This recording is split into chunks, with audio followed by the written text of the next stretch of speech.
শীতকাল মানেই নানা রকম সবজি খাওয়ার দিন। সেরকমই একটা সবজি রেসিপি নিয়ে আজকে চলে এসেছি। আজকে আমি বানাবো বড়ি মুগ ডাল দিয়ে পালং শাকের ঘন্ট। নমস্কার বন্ধুরা, আমি জলি, তোমাদের সবাইকে স্বাগত জানাই আমার রান্নাঘরে। আজকে আমি পালং শাকের ঘন্ট বানাতে কি নিয়েছি এবং কীভাবে বানাবো সবটাই তোমাদের সঙ্গে শেয়ার করব। আমি এদিকে এই দেখো সব রকমের সবজি কেটে নিয়েছি।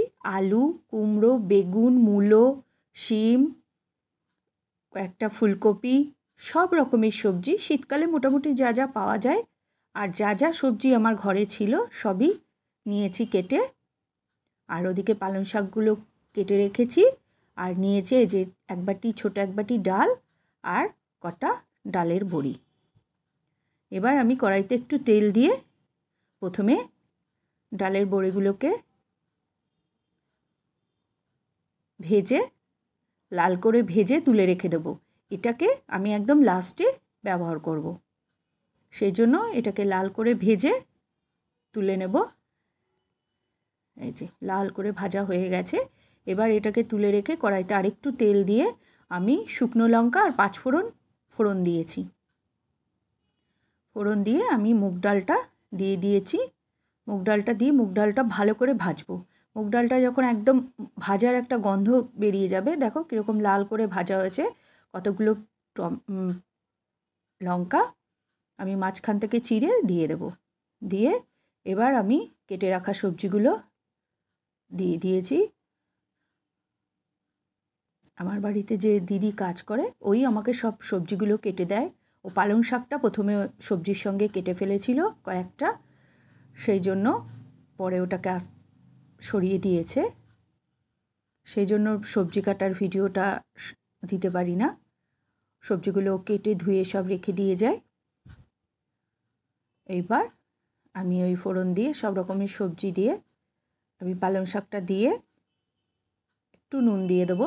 নুন দিলে সবজিগুলো একটু নরম হয়ে যাবে।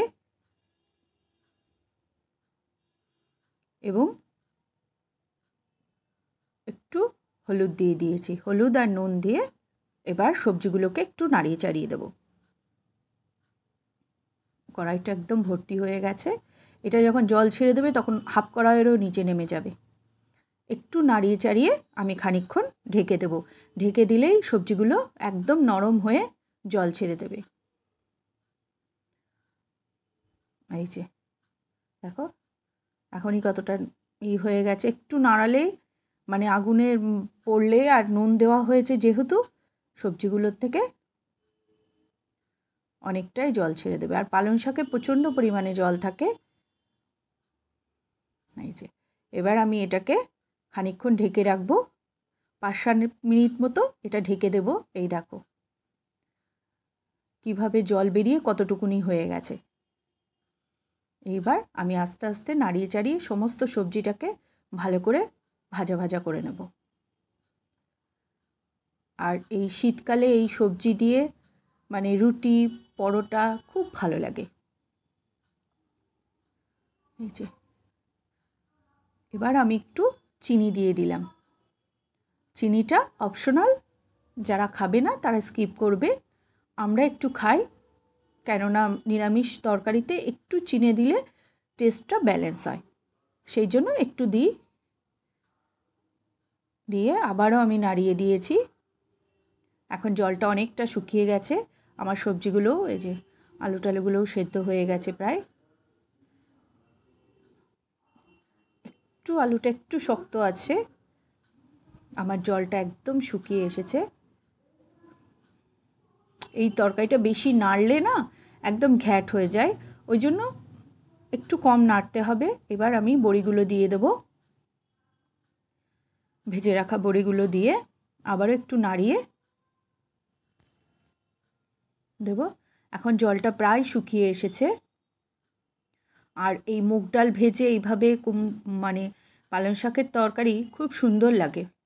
মানে এইভাবে ঘন্ট পালং শাক করে যারা খাওনি একদিন খেয়ে দেখো, খুব ভালো লাগে। মুগ ডালের একটা সেন্ট আছে তো ভাজলে। এই যে আমি খানিকক্ষণ আবারও ঢেকে রেখেছিলাম।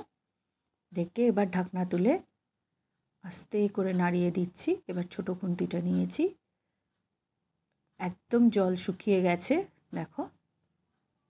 এইবার একটু নাড়িয়ে নাড়িয়ে, এবার আলুটাও আমার গলে গেছে, আর ঢাকতে লাগবে না। এবার গ্যাসের ফ্লেমটা একটু জোর করে জলটা শুকিয়ে নিলে, এই যে একদম শুকিয়ে গেছে আমার পালং শাকের ঘন্ট, বড়ি আর মুগ ডাল দিয়ে পালং শাকের ঘন্ট একদম রেডি। এবার আমি গ্যাসের ফ্লেমটা বন্ধ করে খানিকক্ষণ ঢেকে রেখে দেবো। ঢেকে রেখে এটাকে নামিয়ে নেব। এই যে পালং শাকের ঘন্ট আমার রেডি টু সার্ভ।